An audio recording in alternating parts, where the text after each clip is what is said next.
The book of Exodus, the second book of the Bible. A cornerstone of faith, it tells a powerful story. A story of oppression, liberation, and the birth of a nation. Exodus means departure. It's about the Israelites' journey, from slavery in Egypt to freedom in the Promised Land. This book is more than just history, it's a testament to faith, a testament to God's power, and a testament to the human spirit's resilience. Exodus introduces us to fundamental themes of covenant, law, and redemption. These themes resonate throughout the Bible. They shape our understanding of faith and humanity. The book's impact is undeniable. It has inspired countless people through centuries of history and across different cultures. But what makes Exodus so compelling? Is it the dramatic escape from Egypt, the awe-inspiring miracles, or the profound laws given on Mount Sinai? It's all of these, woven together, creating a narrative that is both timeless and deeply relevant.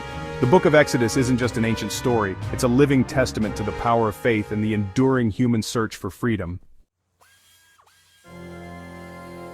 The Israelites' journey begins in Egypt. They are enslaved, forced into hard labor.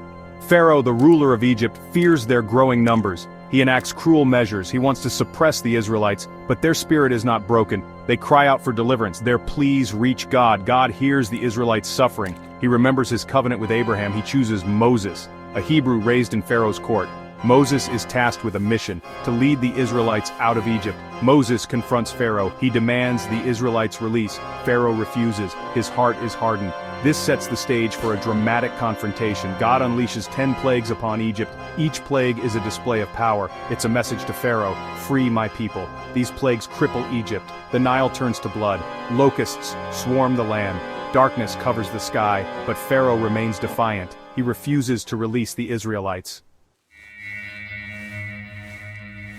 The plagues were more than just natural disasters. They were divine demonstrations.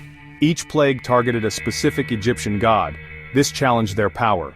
The plagues revealed the one true God, Yahweh, the God of Israel, reigned supreme.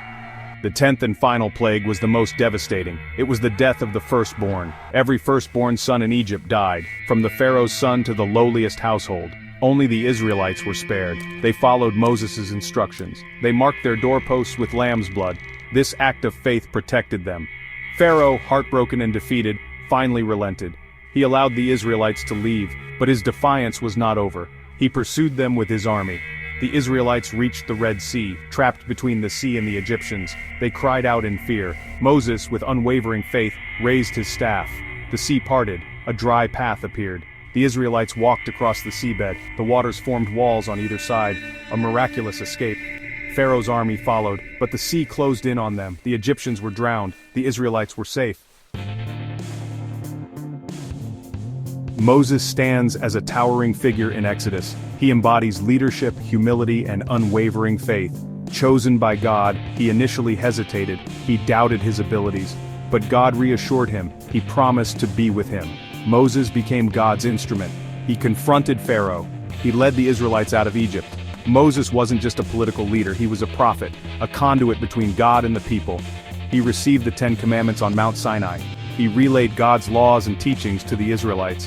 His role was challenging. He faced rebellion and doubt from the Israelites, but he never wavered in his faith or his commitment to God's plan. Moses' leadership was crucial. He held the Israelites together during their wilderness journey. He shaped them into a nation bound by covenant and law.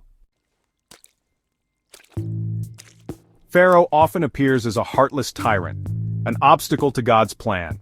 But he represents a deeper struggle, the struggle between human power and divine authority.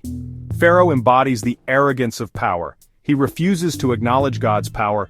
He clings to his control. His stubbornness leads to suffering, both for himself and his people. The plagues demonstrate the limits of human power. They highlight the consequences of defying God. Pharaoh serves as a cautionary tale, a reminder of the dangers of pride and the futility of resisting the divine. However, some scholars argue for a more nuanced view. They see Pharaoh as a product of his time and culture, a ruler expected to uphold Ma'at. Ma'at was the Egyptian concept of order. From this perspective, releasing the Israelites would have been seen as chaos. It would have undermined Pharaoh's authority. Regardless of interpretation, Pharaoh remains a complex figure. His story reminds us that even the most powerful are not above consequence. Ultimately, His defiance serves to highlight God's power and justice.